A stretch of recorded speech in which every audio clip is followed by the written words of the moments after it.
அப்படியே வீட்டுக்கு போய் டிஃபன் சாப்பிடுறோம். போறோங்க. வந்து அதெல்லாம் கேட்கக்கூடாது. வீட்டோட தான் இருக்க மாட்டேன்ட்டீங்க. வீட்டுக்கு வந்து டிஃபன் கூட சாப்பிடக்கூடாது. அந்த கொஞ்ச நேரத்தையாவது என் பொண்ணு கிட்ட 4 வார்த்தை பேசுகிறேன். ஆமாப்பா புறப்படுங்க. சாப்பிடுங்க சாப்பிடுங்க.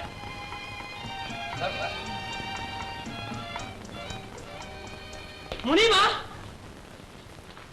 இது நம்முடைய வாழ்க்கை பிரச்சனை. மண்டையை போட்டு உடைச்சுக்கிட்டு ரொம்ப நாசூக்கா எழுதியிருக்கிறேன். நான் என்ன எதிர்பார்க்கிறேன்னு உனக்கு புரியுதுன்னு நினைக்கிறேன். புரியலையா? பிரிச்சு படிச்சுப்பா.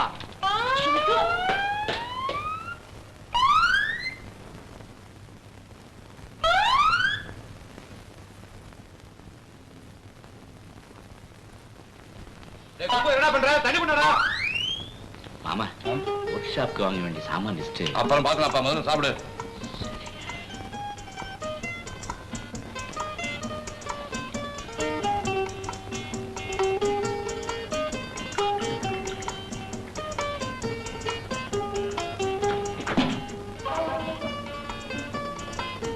குப்பு, கீழே என்ன பண்ற?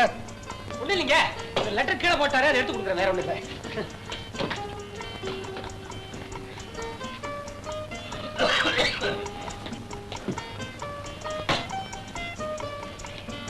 அப்ப வரட்டுங்களா? என்ன மாப்பிள்ள அதுக்குள்ள பரப்பிட்டீங்க? மத்தியானம் சாப்பாடு, சாயங்காலம் டிஃபன் எல்லாம் சாப்பிட்டு சாவகாசமா போலாமே. சாயந்தரம் தாங்க 2 நாள் தங்கி இருந்துட்டு போடா. உங்களுக்கான சொல்லுவீங்க. ஊரை விட்டு ஊர் வந்துட்டீங்கல்ல, அங்க ஒர்க் ஷாப் கவனிக்கிறது யாரு? வேணும்னா இது வரட்டும். என்ன காட்சா பண்ணி? ஆமாப்பா, அதுவும் நல்ல யோசனை தான். மாலதி, நீ இருந்துட்டு வாயம்மா. என்னங்க அத்தை எப்படி சொல்றீங்க? நீங்களும் அக்காவும் பெரியவரோட இங்கேயே தங்கிட போறீங்க. அங்க அவரை கவனிக்க யார் இருக்கா? அதோட வீட்டுல விளக்கேத்தி வைக்க ஒரு பெண்ணு வேண்டாம்? ஆமாங்க, வருத்தப்படாதீங்க. அத்தை இங்கதான் இருக்க போறாங்க. அவங்கள பார்க்காம தம்பியார் இருக்க முடியாது. அடிக்கடி வரத்தான் போறாரு. வரும்போது மாலதியை கூட்டிட்டு வராமலா போயிடுவாரு. அது போறோமா? தம்பி, தெற்கு தெருவுல வீடு பார்த்து வச்சிருக்கேன். அம்மாவை அண்ணி அங்க விட்டுட்டு வீட்டையும் ஒரு பார்வை பார்த்து பாத்துட்டு போ. வரேன் எல்லாரும். வரேங்க.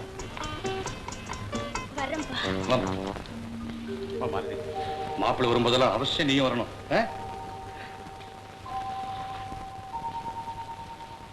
மாமா, பாத்தீங்களா, நான் போட்ட திட்டம் நிறைவேறி போயிடுச்சு. ஆமா, கொஞ்ச நாள்ல பாருங்க, தம்பி சம்சாரத்தோட இங்கேயே வந்து தங்கிடுவான். எனக்கு அந்த நம்பிக்கை வந்துருச்சு. எப்படியோ ஆசை நிறைவேற்றிட்டீங்க. ஆமா, இப்ப உங்களுக்கு ஏதாவது பணம் தேவையா? லட்சம் சொன்ன பாருங்க. கணக்கு போட்டு பார்த்ததுல 1,51,000 ஆயிடுச்சு. 3ல ஒரு பகுதி 50,000, 35,000 கட்டியாச்சு. பாக்கி 15,000 வேணும். என்னங்க நீங்க, உங்களுக்கு எப்ப எவ்வளவு தேவை கேட்டு வாங்கிக்கீங்க. நல்ல காலம். இந்த காகிதம் மாத்திரம் முதலாளி ஐயா கிட்ட கிடைச்சிருந்தது. எங்க கதி அவ்வளவுதான். படி. வெக்கமா இருக்குதா? நான் வேணா போயிடுறேன். அப்புறமா படி. என்னங்க நீயே படி. படிக்கிட்டா? சோமு ஆட்டோமொபைல்ஸ், சோலையூர் சோமையா. சோமையா என்னையா? லேட்டு ஒண்ணு, என்ன ட்ரில்லிங் மிஷின் ஒண்ணு.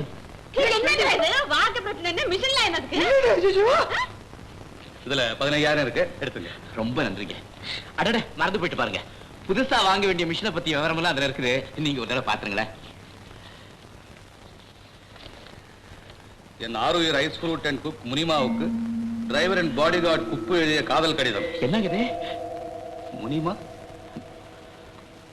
ஓஹோ, முனியம்மாவுக்கு. முனிமா, நம் கல்யாணத்துக்கு பிறகு ஐயா ஊரில் இல்லாத சமயம் பார்த்து உன்னை காரில் ஃப்ரண்ட் சீட்டில் உட்கார வைத்து வலது கையை உன் கழுத்தில் போட்டுக்கொண்டு இடது கையால் ஸ்டேரிங்கை பிடித்தபடி. இந்த முட்டா, ஸ்டேரிங் வலது கை பக்கமே இருக்கணும். இவன் போட்ட இடது கை தான் போடணும். வலது கை எப்படி போடுவான்? முட்டாள், காதல் கடிதமாவது சரியா தெரிஞ்சடா. உனக்கு தெரியல, என்ன கேட்க கூடாது.